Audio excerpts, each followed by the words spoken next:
हरियाणा के अंदर जो खट्टर सरकार है, इस सरकार ने शहीद भगत सिंह के नाम पर जो एक एयरपोर्ट रखा गया था, एयरपोर्ट का नाम रखा गया था, उसको एक संघी के नाम पे रख दिया।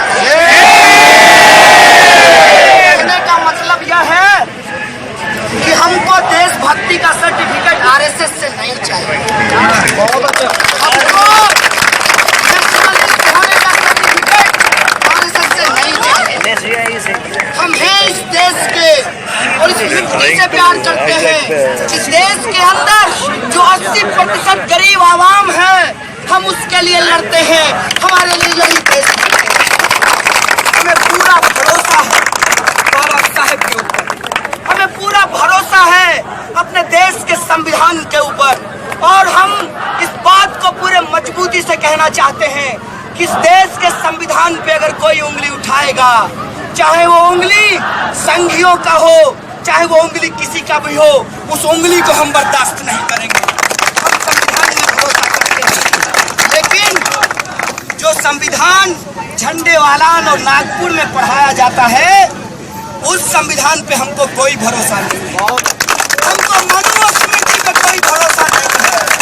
हमको इस देश के अंदर जो जातिवाद है उसके ऊपर कोई भरोसा नहीं है। और वही संविधान, वही बाबा साहब डॉक्टर भीमराव अंबेडकर संविधान में संवैधानिक उपचार की बात करते हैं। वही बाबा साहब doctor Bhimrao Ambedkar capital punishment को एबॉलिश करने की बात करते हैं।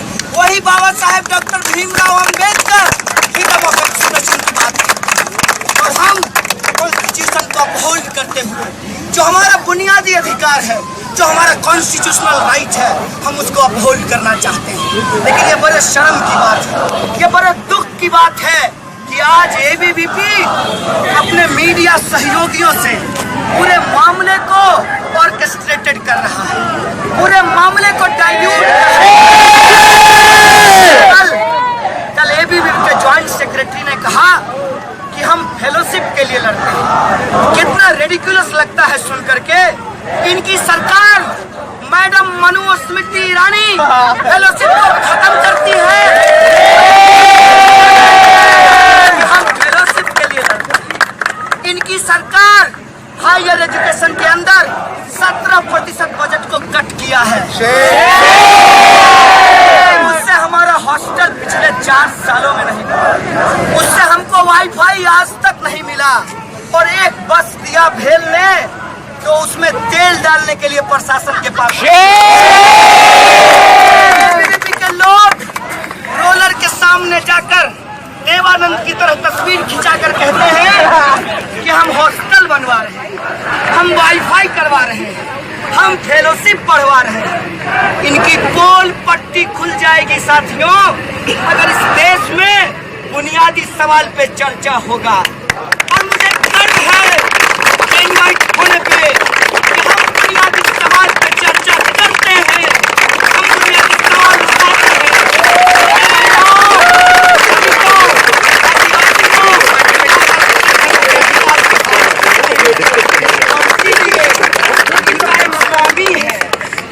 वो स्वामी कहता है कि जेएनयू में जिहादी रहते हैं, कि जेएनयू के लोग हिंसा फैलाते हैं। मैं जेएनयू से चैलेंज करना चाहता हूं आरएसएस के विचारकों को कि बुलाओ और करो हमारे साथ डिबेट। हम करना चाहते हैं हिंसा के कॉन्सेप्ट पे डिबेट, और हम सवाल खड़ा करना चाहते हैं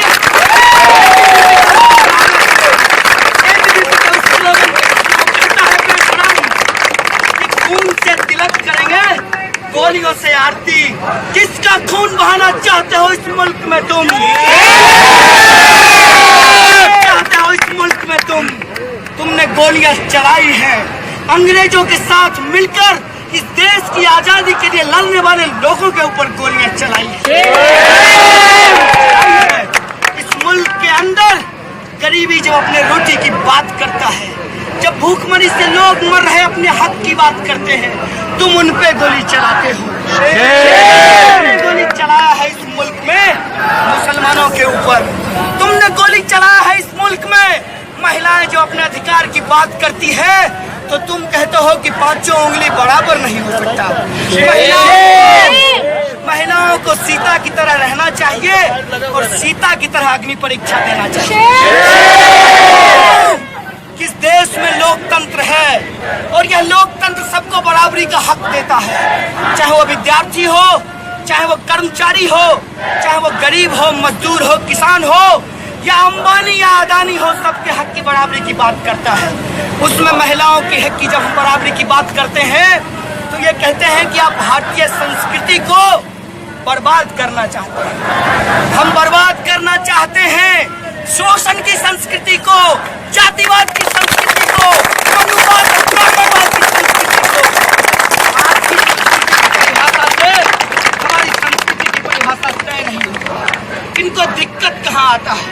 इनको दिक्कत होता है जब इस मुल्क के लोग लोकतंत्र की बात करते हैं, जब लोग लाल सलाम के साथ नीला सलाम लगाते हैं, जब मार्क्स के साथ बाबा साहब डॉक्टर भीमराव अंबेडकर का नाम लेते हैं, बाबुल्ला का नाम लिया जाता है, इनको पेट में दर्द होता है। और इनकी साजिश है, ये अंग्रेजों के चमचे हैं। लगाओ मेरे ऊपर डिफेमेशन का केस।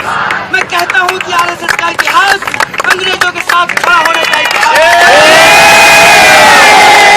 देश के गद्दार आज देशभक्ति का सर्टिफिकेट बांटते हैं। मेरा मोबाइल चेक कीजिए साथियों, मेरी माँ और बहन को भद्दी भद्दी गालियां दी जा रही है। इसी भारत माता की बात करते हो। अगर तुम्हारी भारत माता में मेरी माँ शामिल नहीं है, मुझे मंजूर नहीं है यह भारत माता का कंसेप्ट।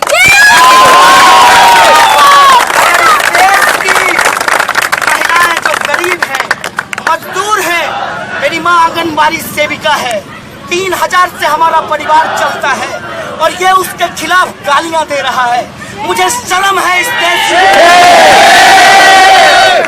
देश के अंदर जो गरीब मजदूर दलित किसान हैं, उनकी माताएं भारत माता नहीं है। मैं कहूँगा जय भारत के माताओं की जय, पिताओं की जय, माताओं बहनों की जय, किसानों मजदूरों दलितों आदिवासियों की जय। मैं कहूँगा में हिम्मत है तो बोलो इंकलाब जिंदाबाद, बोलो भगत सिंह जिंदाबाद, बोलो सुखदेव जिंदाबाद, बोलो अशफाक उल्लाह खां जिंदाबाद, बोलो बाबा साहब जिंदाबाद। तब हम मानेंगे इस देश में भरोसा करते हैं। और तुम बाबा साहब का 125वीं जयंती मनाने का नाटक कर रहे हो। है तुम में हिम्मत तो सवाल उठाओ, जिसको सवाल बाबा साहब डॉक्टर भीमराव अंबेडकर ने उठाया। इस देश के अंदर जातिवाद सबसे बड़ी समस्या है। बोलो जातिवाद के ऊपर लगा, लाओ रिजर्वेशन, प्राइवेट सेक्टर में रिजर्वेशन लाओ, तमाम जगह रिजर्वेशन को लागू करो।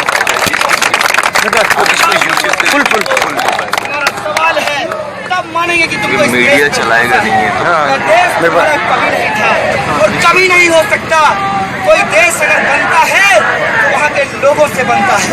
अगर देश की अवधारणा में नीचे लोगों के लिए जगह नहीं है, गरीब मजदूरों के लिए जगह नहीं है और देश नहीं है। कल मैं टीवी डिबेट में ये बात बोल रहा था दीपक चौरसिया जी को कि चौरसिया जी, ये गंभीर समय है, इस बात को याद रखिएगा। अगर मुल्क में फांसीबाज जिस तरीके से आ रहा है, मीडिया भी सुरक्षित नहीं रहने वाली है। उसके भी स्क्रिप्ट लिख करके आएंगे संघ के ऑफिस से और उसके भी स्क्रिप्ट लिख करके आते थे कभी इंदिरा गांधी के समय में कांग्रेस की ऑफिस से। इस बात को याद रखिएगा। और अगर आप सच में इस देश में देशभक्ति दिखाना चाहते हैं, कुछ मीडिया के साथी कह रहे थे कि हमारे टैक्स के पैसे से, सब्सिडी के पैसे से जेएनयू चलता है। हाँ, सच है, सच है कि टैक्स के पैसे से चलता है, सच है कि सब्सिडी के पैसे से चलता है। लेकिन ये सवाल खड़ा करना चाहते हैं कि यूनिवर्सिटी होता किस लिए है? यूनिवर्सिटी होता है कि समाज के अंदर जो कॉमन कंसाइंस है, कोट एंड कोट, उसका क्रिटिकल एनालिसिस किया जाए, क्रिटिकल किया जाए।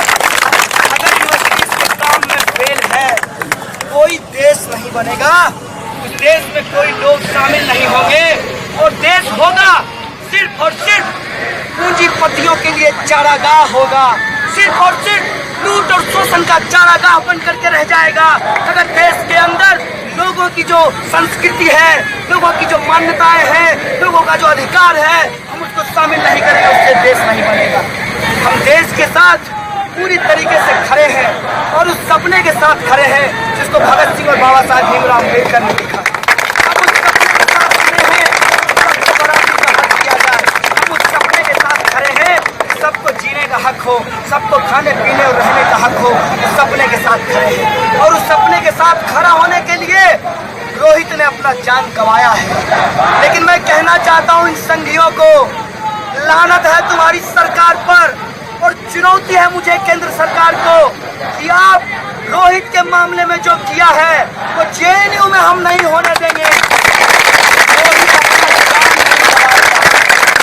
रोहित जो कुर्बानी की है, कुर्बानी को हम याद रखेंगे। हम फ्रीडम ऑफ एक्सप्रेशन के पक्ष में खड़े होंगे और छोड़ दो पाकिस्तान की बात और बांग्लादेश की बात। हम कहते हैं कि दुनिया के गरीबों एक हो, दुनिया के मजदूरों एक हो, दुनिया की मानवता जिंदाबाद, भारत की मानवता जिंदाबाद। जो इस मानवता के खिलाफ खड़ा है हम उसको आज आइडेंटिफाई कर चुके हैं। आज यही हमसे हमारे सामने सबसे गंभीर सवाल है कि उस आइडेंटिफिकेशन को हमको बना के रखना है। वो जो चेहरा है जातिवाद का, वो जो चेहरा है मनुवाद का, वो जो चेहरा है ब्राह्मणवाद और पूंजीवाद के गठजोड़ का, उस चेहरे को हमको एक्सपोज करना है और सचमुच का लोकतंत्र, सचमुच की आजादी, सबकी आजादी देश में हमको स्थापित करनी है। और वो आजादी आएगी संविधान से आएगी, पार्लियामेंट से आएगी, लोकतंत्र से आएगी और संसद से आएगी, ये हम कहना चाहते हैं। और इसीलिए आप तमाम साथियों से अपील है कि तमाम तरीके का डिफरेंसेस रखते हुए जो हमारा फ्रीडम ऑफ एक्सप्रेशन है, जो हमारा कॉन्स्टिट्यूशन है, जो हमारा मुल्क है, उसकी एकता के लिए हम लोग एकजुट रहेंगे, एक मुस्त रहेंगे। और यह जो देश तोड़ने वाली ताकतें हैं, आतंकियों को पनाह देने वाले जो लोग हैं, एक सवाल, अंतिम सवाल पूछते हुए मैं अपनी बात को खत्म करूंगा कि कौन है कसाब, कौन है अफजल गुरु, कौन है ये लोग जो आज इस स्थिति में हैं कि अपने शरीर में बम बांधकर हत्या करने को तैयार है। अगर यह सवाल यूनिवर्सिटी में नहीं उठेगा, मुझे नहीं लगता कि यूनिवर्सिटी होने का कोई मतलब है।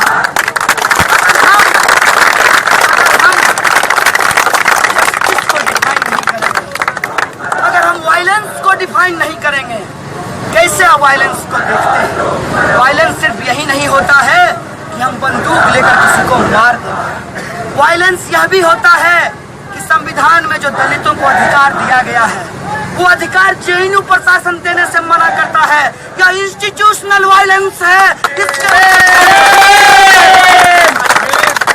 जस्टिस की बात करते हैं, कौन तय करेगा कि जस्टिस क्या है?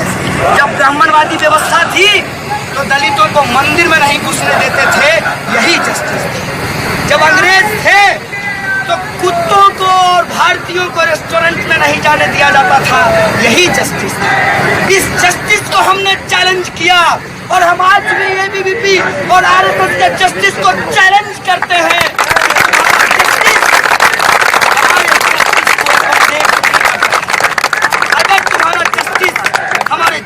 एक्कोमोडेट नहीं करता है, हम नहीं मानेंगे तुम्हारे जस्टिस को और नहीं मानेंगे तुम्हारी आजादी को। हम मानेंगे उस दिन आजादी को जिस दिन हर इंसान को उसका कॉन्स्टिट्यूशनल राइट मिलेगा, जिस दिन हर इंसान को उसका संवैधानिक अधिकार देते हुए इस मुल्क के अंदर बराबरी का दर्जा दिया जाएगा, उस दिन हम जस्टिस को मानेंगे। तो बहुत गंभीर परिस्थिति है। किसी भी तौर पर जेएनयू किसी भी हिंसा का, किसी भी आतंकवादी का, किसी भी आतंकवादी घटना का, किसी भी देश विरोधी एक्टिविटी का कोई समर्थन नहीं करता। बड़े शब्दों में एक बार फिर से जो कुछ लोग अनआइडेंटिफाइड लोग जो पाकिस्तान जिंदाबाद के नारे लगाए हैं, जेएनयू उसके कड़े शब्दों में भर्त्सना करता है। साथ ही साथ एक बात जो है आप सब लोगों को शेयर करते हुए ये सवाल है जेएनयू एडमिनिस्ट्रेशन और एबीवीपी के लिए इस कैंपस में 1000 तरह की चीजें होती है। अभी आप ध्यान से एबीवीपी का स्लोगन सुनिए। ये कहते हैं कम्युनिस्ट कुत्ते, ये कहते हैं अफजल गुरु के पिल्ले, ये कहते हैं जिहादियों के बच्चे। आपको नहीं लगता कि अगर इस संविधान ने हमको नागरिक होने का अधिकार दिया है तो मेरे बाप को कुत्ता कहना ये हमारे संवैधानिक अधिकार का हनन है कि नहीं है? ये सवाल मैं एबीवीपी से पूछता, ये सवाल पूछना चाहते हैं जेएनयू एडमिनिस्ट्रेशन से कि आप किसके लिए काम करते हैं, किसके साथ काम करते हैं और किसके आधार पर काम करते हैं। ये आज बात बिल्कुल स्पष्ट हो चुकी है कि जेएनयू एडमिनिस्ट्रेशन पहले परमिशन देता है, फिर नागपुर से फोन आने के बाद परमिशन लेता है। यह जो परमिशन देने और लेने की प्रक्रिया है यह उसी तरीके से तेज हो गई है इस मुल्क में जैसे फेलोशिप को देने और लेने की प्रक्रिया है कि पहले फेलोशिप आपको बढ़ाने की घोषणा की जाएगी, फिर कहा जाएगा कि फेलोशिप बंद हो गया। ये संघी पैटर्न है, ये आरएसएस और एबीवीपी का पैटर्न है जिस पैटर्न से वो मुल्क को चलाना चाहते हैं और इसी पैटर्न से वो जेएनयू एडमिनिस्ट्रेशन को चलाना चाहते हैं। हमारा सवाल है जेएनयू के वाइस चांसलर से कि पोस्टर लगा था जेएनयू में, बाकायदा पर्चे आए थे मेस में, अगर दिक्कत था तो जेएनयू एडमिनिस्ट्रेशन पहले परमिशन नहीं देता, अगर परमिशन दिया तो किसके कहने से परमिशन कैंसिल किया, ये बात जेएनयू एडमिनिस्ट्रेशन क्लियर करे। ये सवाल हमारी इससे पूछना चाहिए। साथ ही साथ ये जो लोग हैं इनकी सच्चाई जान लीजिए, इनसे नफरत मत कीजिएगा क्योंकि हम लोग नफरत कर नहीं सकते।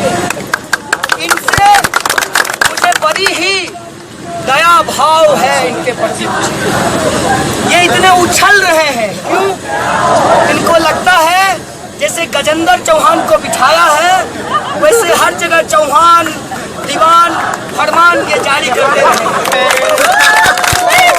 दीवान और फरमान की बदौलत ये हर जगह नौकरी पाते रहेंगे।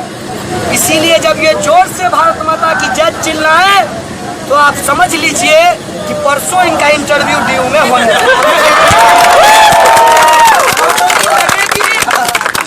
नौकरी लगेगी, देशभक्ति पीछे छूट, नौकरी लगेगी, भारत माता का कोई ख्याल नहीं, नौकरी लगेगी, तिरंगा को तो इन्होंने कभी माना ही नहीं, भगवा झंडा भी नहीं था।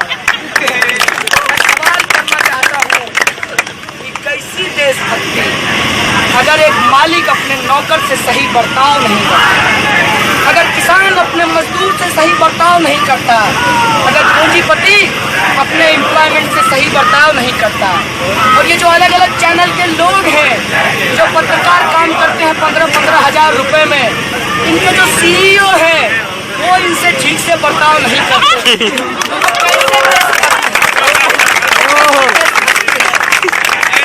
देशभक्ति भारत पाकिस्तान के मैच पे खत्म कर इसीलिए जब रोड पे निकलते हैं तो केले वाले के साथ बदतमीजी से बात करते हैं।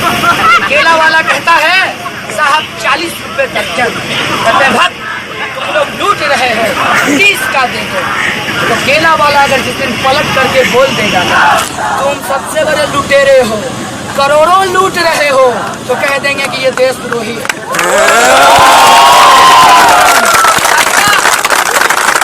अमीरी और सुविधा से शुरू होती है, अमीरी और सुविधा पे जाकर के खत्म हो जाती है। मैं बहुत सारे एबीवीपी के दोस्तों को जानता हूँ, मैं उससे पूछता हूँ कि सच में तुम्हारे अंदर देशभक्ति की भावना पनपती है? वो कहता है भैया क्या करें, 5 साल की सरकार है, 2 साल खत्म हो गया है, 3 साल का टॉक टाइम बचा है, जो करना है इसी में कर डालना। तो हम बोले ठीक है कर लो, लेकिन ये बताओ कि जेएनयू के बारे में झूठ बोलोगे तो कल को तुम्हारा कॉलर भी कोई पकड़ लेगा और तुम्हारा ही साथी पकड़ लेगा जो आजकल ट्रेन में बीफ चेक करता है, तो पकड़ करके तुमको लिंचिंग करेगा और कहेगा कि तुम जो हो देशभक्त नहीं हो क्योंकि तुम जेनुआइट हो, इसका खतरा समझते हो। बोला इसका तो समझते हैं भैया, इसीलिए हम लोग जेएनयू शटडाउन का जो हैशटैग है उसका विरोध कर रहे हैं। हमने कहा बहुत बढ़िया है भाई साहब, पहले जेएनयू हैशटैग के लिए माहौल बनाओ, फिर उसका विरोध करो, क्योंकि रहना तो जेएनयू में ही है ना। इसीलिए मैं आप तमाम जेएनयू के लोगों से कहना चाहता हूँ कि अभी चुनाव होगा मार्च में और एबीवीपी के लोग ओम का झंडा लगाकर आपके पास आएंगे, तो उनसे पूछिएगा कि हम देशद्रोही हैं, हम जिहादी आतंकवादी हैं, हमारा वोट लेकर के तुम भी देशद्रोही हो जाओ। जरूर पूछिएगा, तब ये कहेंगे कि नहीं नहीं आप लोग नहीं है, वो कुछ लोग थे। तो हम कहेंगे कि वो कुछ लोग थे, ये बात तो तुमने मीडिया में नहीं कही, तुम्हारा वाइस चांसलर नहीं बोला और तुम्हारा रजिस्ट्रार भी नहीं बोल रहा है। और वो कुछ लोग भी तो कह रहे हैं कि हम पाकिस्तान जिंदाबाद नहीं लगाए, वो कुछ लोग भी तो कह रहे हैं कि हम आतंकवाद के पक्ष में नहीं है, वो कुछ लोग भी तो कह रहे हैं कि हमारा परमिशन देकर के परमिशन कैंसिल कर दिया, ये हमारे डेमोक्रेटिक राइट के ऊपर अटैक है। वो कुछ लोग हैं जो कह रहे हैं कि अगर इस देश के अंदर कहीं लड़ाई लड़ी जा रही है तो उसके समर्थन में हम खड़ा होंगे।